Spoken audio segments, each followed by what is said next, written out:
Meaning of heartwood. Heartwood. Heartwood. Heartwood.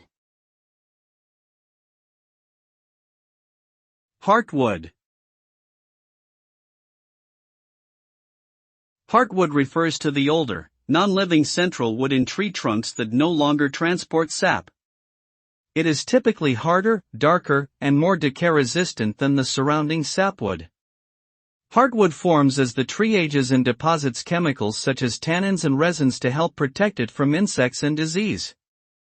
Because of its durability and resistance to decay, heartwood is often used in construction and woodworking for things like flooring, furniture, and decorative items.